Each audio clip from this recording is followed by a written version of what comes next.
दोस्तों, मोदी सरकार को मुसलमानों के हक में फैसले लेने वाले और देने वाले लोग कतई पसंद नहीं हैं। जी हां, ऐसी दो ताजा तस्वीरें जो हैं वो लोगों के सामने आई, क्योंकि इससे पहले भी ये तस्वीर कई बार सामने आ चुकी है।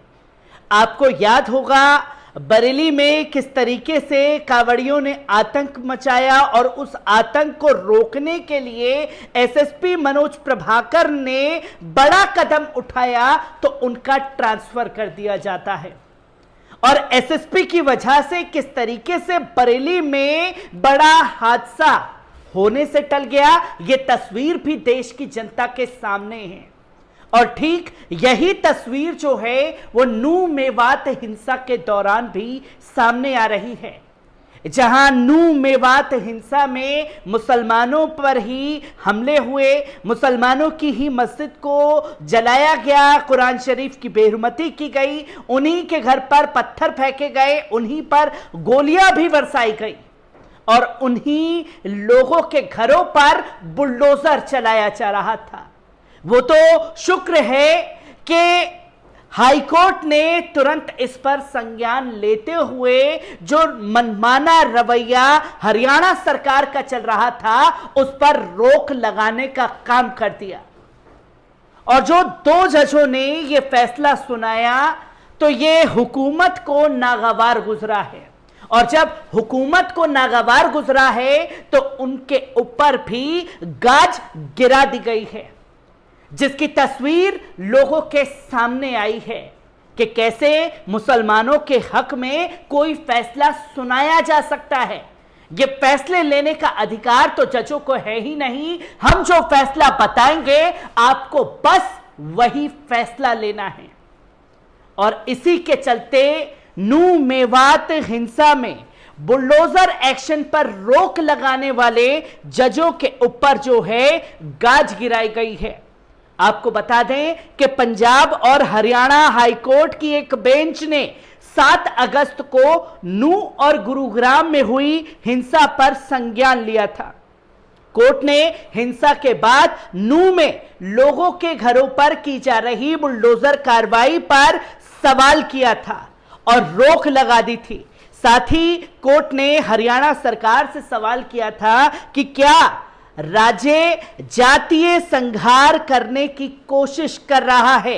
अब इस बेंच को बदल दिया गया है, क्योंकि जजों ने सीधा सवाल जो है वो यहां पूछा कि क्या जातीय संघार किया जा रहा है। और यहां जातियों से मतलब मैं साफ तौर पर बोलूंगा कि कैसे मुसलमानों के घरों पर बुलडोजर चलाया गया। क्या मुसलमानों का सफाया करने के लिए आपने ये बुलडोजर चलाया है? ये कोर्ट के जजों ने हरियाणा सरकार से सवाल पूछा, क्योंकि इस रिपोर्ट को कई लोगों की देख चुका हूं, जहां साफ तौर पर ये लोग यूज कर रहे हैं, मुसलमान को मुसलमान कहने से भी कतरा रहे हैं, जहां एक खास समुदाय के लोग, विशेष समुदाय के लोगों को टारगेट किया जा रहा है। पर यहां मुसलमान को मुसलमान कहने से भी कई लोग बचते हुए दिखाई दे रहे हैं, जहां जज ने साफ तौर पर कहा कि मुसलमानों के सफाई के लिए आपने ये कदम उठाया है, जिसमें लाइव लोग की एक रिपोर्ट के मुताबिक 10 अगस्त की देर रात हाई कोर्ट की इस बेंच को बदल दिया गया है, जहां बेंच ने एक दिन बाद यानी 11 अगस्त को ही इस मामले की फिर से सुनवाई करने वाली थी और 11 अगस्त को ही इस मामले पर सुनवाई होनी थी। इससे पहले ही बेंच का ट्रांसफर कर दिया जाता है। इसमें जस्टिस जीएस सांदवालिया और जस्टिस हरप्रीत कौर जीवन शामिल हैं। अब जस्टिस अरुण पल्ली और जस्टिस जगमोहन बंसल की बेंच इस मामले की सुनवाई करेगी।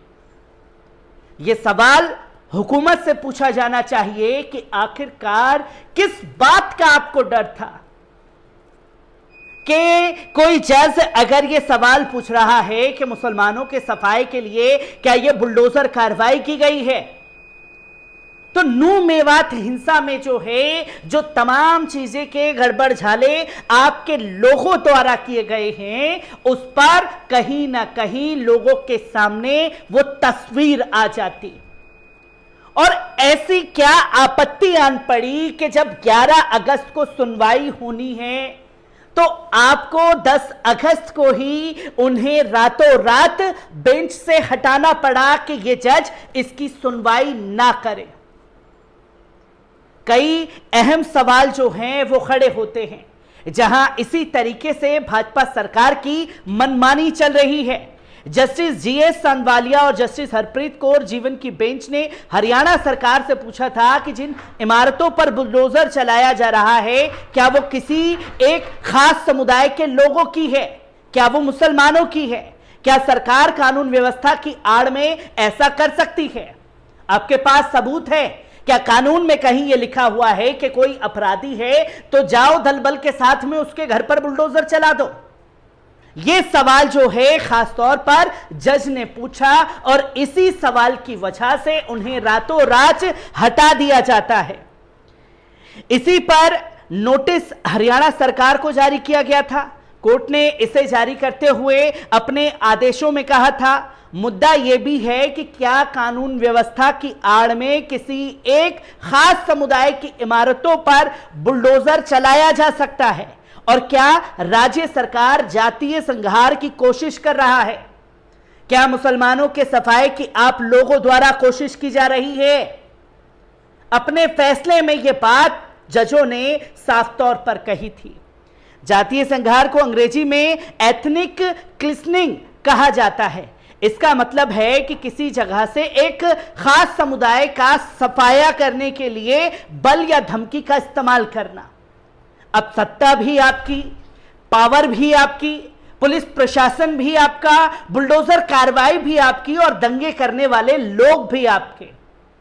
आपने गरीब मुसलमानों के घरों पर तो बुलडोजर चला दिया, पर बिट्टू बजरंगी का आपने क्या किया?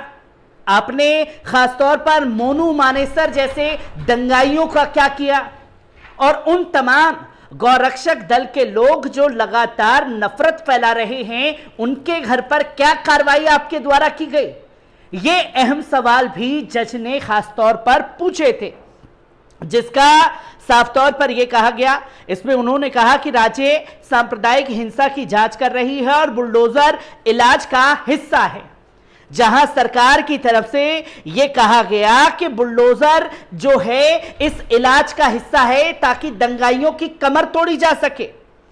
कोर्ट ने अंग्रेजी के लेखक और इतिहासकार लॉर्ड एक्टन की बात का जिक्र करते हुए कहा कि सत्ता भ्रष्ट करती है और निरंकुश सत्ता आपको पूरी तरीके से भ्रष्ट कर देती है। बिना किसी नोटिस के लोगों के घर गिराए जा रहे हैं। जाहिर है कानूनी प्रक्रिया का पालन किए बिना इमारतों को गैर कानूनी तरीके से गिराया जा रहा है।